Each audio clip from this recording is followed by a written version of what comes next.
Subscribe कीजिए BBC media YouTube channel को और दबाइए बेल आइकन को ताकि आपको हमारी वीडियोस मिले सबसे पहले।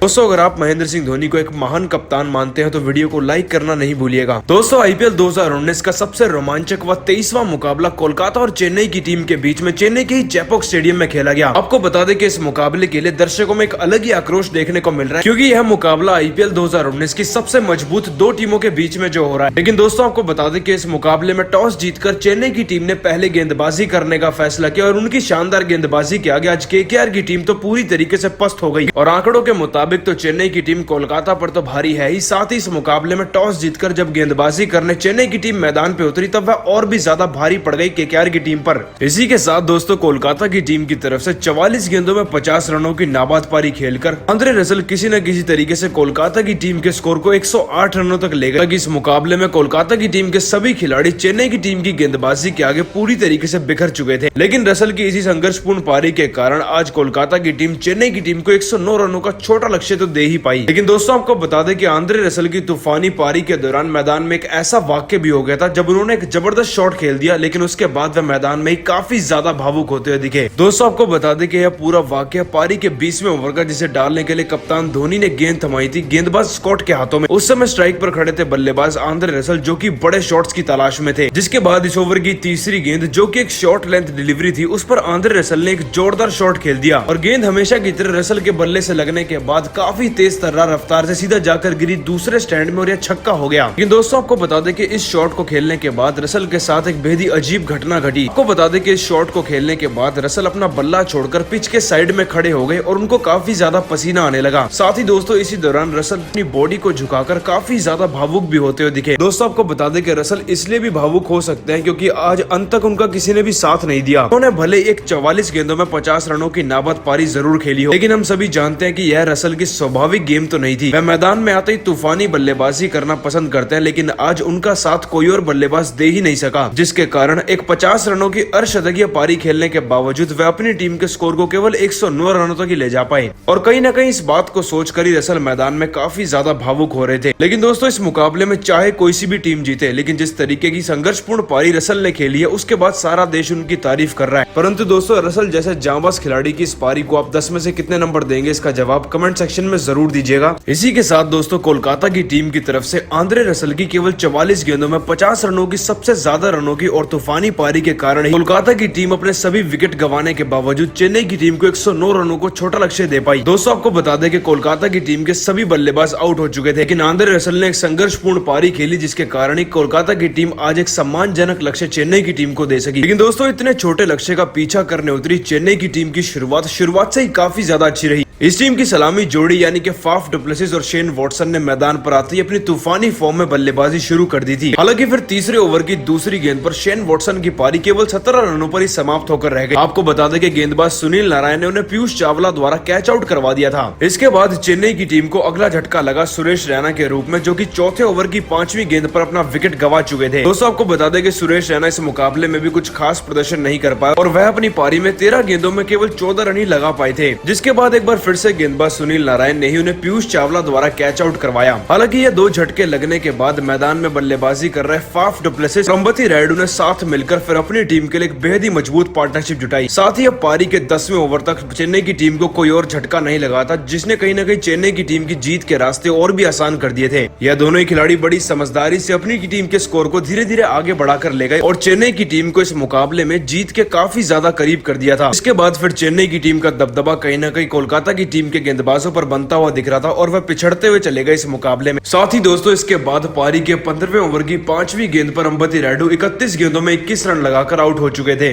लेकिन दोस्तों, आप सभी को क्या लगता है, क्या चेन्नई की टीम आईपीएल 2019 के खिताब को जीत पाएगी या फिर नहीं? इसका जवाब कमेंट सेक्शन में जरूर दीजिएगा। साथ ही दोस्तों, इस मैच की शुरुआत में महेंद्र सिंह धोनी ने अपनी चालाकी से अपनी टीम को वह सभी बड़े विकेट दिलवा दिए, जिनके चलते कोलकाता की टीम शुरुआती दौर में इस मुकाबले में पिछड़ गई। दोस्तों, आपको बता दें कि पारी का पहला ओवर डालने के लिए कप्तान धोनी ने गेंद थमाई थी दीपक चहर के अनुभवी हाथों में। हालांकि इस ओवर की 5वीं गेंद पर अंबती रायडू की गलती की वजह से विरोधी टीम को 5 रन जरूर मिल गए थे, लेकिन फिर इस ओवर की 6ठी गेंद से पहले महेंद्र सिंह धोनी ने दीपक चहर को कुछ ऐसा इशारा करा कि उन्होंने क्रिस लिन को LBW आउट कर दिया। साथ ही क्रिस लिन जैसे धाकड़ बल्लेबाज जो कि पिछले मुकाबले में शानदार बल्लेबाजी कर रहे थे, वह इस बार धोनी की कप्तानी के आगे केवल 0 पर ही आउट होकर चल दिए। दोस्तों आपको बता दें कि धोनी की शानदार कप्तानी का जलवा केवल यही नहीं रुका। अगले ओवर में जब हरभजन सिंह को गेंदबाजी थमाई गई तो इस ओवर की 5वीं गेंद को डालने से पहले एक बार फिर से धोनी हरभजन को एक अजीब इशारा करते हुए दिखे, जिसके बाद महेंद्र सिंह धोनी की बात मानते हुए हरभजन सिंह ने बिल्कुल वैसी ही गेंद डाली और इस गेंद पर एक बड़ा शॉट खेलने के चक्कर में बल्लेबाज सुनील नारायण दीपक चहर को एक बेहद ही आसान कैच थमा बैठे और उनकी पारी केवल 6 रनों पर समाप्त होकर रह गई। लेकिन चेन्नई की टीम के गेंदबाजों का तूफान केवल यही नहीं रुकने वाला था। दोस्तों पारी के अगले ही ओवर यानी कि तीसरे ओवर की तीसरी गेंद पर धोनी ने एक बार फिर से गेंदबाज दीपक चहर को गेंद को थोड़ा धीमी गति से डालने के लिए कहा। इसके बाद दीपक चहर ने एक बार फिर से वैसा ही करा और इस बार बल्लेबाज नीतीश राणा एक बेहद ही लापरवाही भरा शॉट खेल बैठे और अंबती रायडू को एक बेहद ही आसान सा कैच थमा बैठे। इसी के साथ नीतीश राणा की पारी केवल 0 रनों पर ही समाप्त होकर रह गई थी। दोस्तों सिर्फ इतना ही नहीं, आपको बता दें कि फिर पारी के 5वें ओवर की 4थी गेंद पर दीपक चहर किसी न किसी तरीके से रॉबिन उथप्पा को भी आउट करने में कामयाब हो गए और उनका विकेट भी अपनी टीम को केवल 11 रनों पर ही दिलवा दिया। रॉबिन उथप्पा जो कि आक्रामक रूप से बल्लेबाजी कर रहे थे, वह भी आज दीपक चहर की शानदार गेंदबाजी के आगे बिल्कुल बेबस होते हुए दिखे। इसी के बाद दोस्तों मैदान में आगे चलकर चेन्नई की टीम के एक और स्पिनर गेंदबाज इमरान ताहिर का जलवा सबको देखने को मिला। दोस्तों आपको बता दें कि 9वें ओवर की 4थी गेंद पर पहले तो इमरान ताहिर ने बड़ी चालाकी से दिनेश कार्तिक का विकेट चेन्नई की टीम को दिलवा दिया, जो कि क्रीज पर सेट हो चुके थे। परंतु इमरान ताहिर की इस फिरकी गेंद को दिनेश कार्तिक समझ नहीं पाया और हरभजन सिंह को वह अपने एक आसान सा कैच थमा बैठे, जिसके बाद उनकी यह पारी 19 रनों पर समाप्त हो गई। इसी के बाद पारी के 11वें ओवर की पहली गेंद पर शुभमन गिल भी इमरान ताहिर की गेंद पर महेंद्र सिंह धोनी की तेज तर्रार स्टंपिंग का शिकार हो गए और उनकी पारी भी 9 गेंदों पर समाप्त होकर रह गई। इसके बाद क्रीज के एक छोर से आंद्रे रसल तो शानदार बल्लेबाजी करने की कोशिश कर रहे थे, लेकिन उसमें वह पूरी तरीके से नाकाम रहे।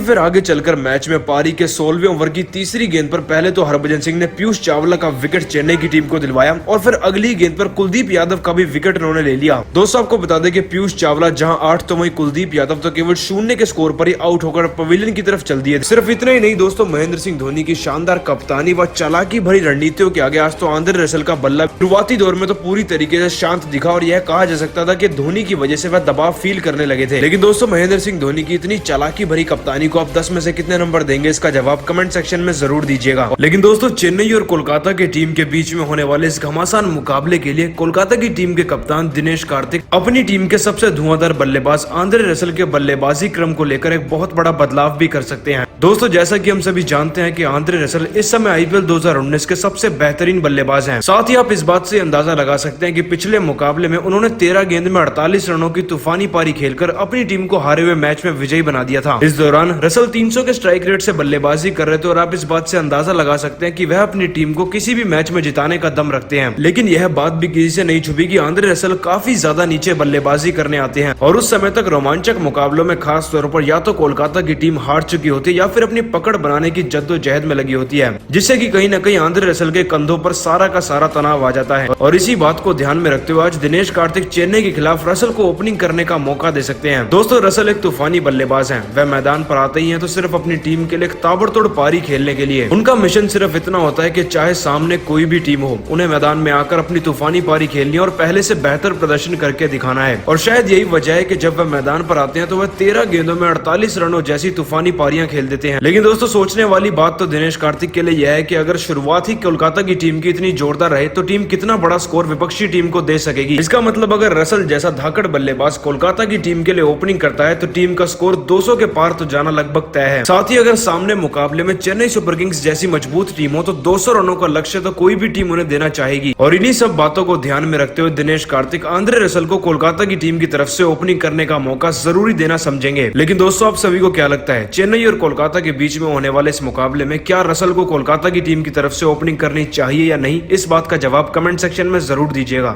लेकिन दोस्तों अगर आंद्रे रसल को ध्यान में रखते हुए भी अगर चेन्नई की टीम की बात करी जाए तो चेन्नई की टीम भी किसी से कमजोर नहीं। इस टीम में शेन वॉटसन से लेकर केदार जाधव और महेंद्र सिंह धोनी जैसे कप्तान मौजूद हैं, जो कि किसी भी टीम को किसी भी तरीके के मुश्किल मुकाबले में हराने का दम रखते हैं। परंतु दर्शकों में इस महायुद्ध को लेकर आक्रोश इसलिए भी ज्यादा है क्योंकि IPL 2019 के सीजन में अब तक 22 मैच खेले जा चुके हैं। इनमें से अब तक चेन्नई चेन्नई और कोलकाता की ही टीम सबसे ऊपर रही है और यह पहला मुकाबला होगा इन दोनों ही टीमों का जब कोलकाता और चेन्नई की टीम आमने सामने होगी। साथ ही दोस्तों आपको बता दें कि वैसे तो चेन्नई की टीम में कुछ खास बड़े बदलाव करे जाने की जरूरत नहीं है, लेकिन फिर भी महेंद्र सिंह धोनी एक बड़े बदलाव के साथ मैदान में उतर सकते हैं। दोस्तों आपको बता दें कि बदलाव के तौर पर आपको टीम में ड्वेन ब्रावो की जगह सैम बिलिंग्स खेलते हुए दिख सकते हैं। दोस्तों वैसे तो ड्वेन ब्रावो इस टीम के सबसे पुराने व बेहतरीन खिलाड़ियों में से एक हैं, लेकिन हाल ही में प्रैक्टिस करते दौरान उनको काफी गंभीर चोट आ गई थी, जिसके बाद वह 2 हफ्तों के लिए तो फिलहाल टीम से बाहर हैं। ऐसे में कप्तान महेंद्र सिंह धोनी सैम बिलिंग्स को अपनी टीम में शामिल कर सकते हैं। साथ ही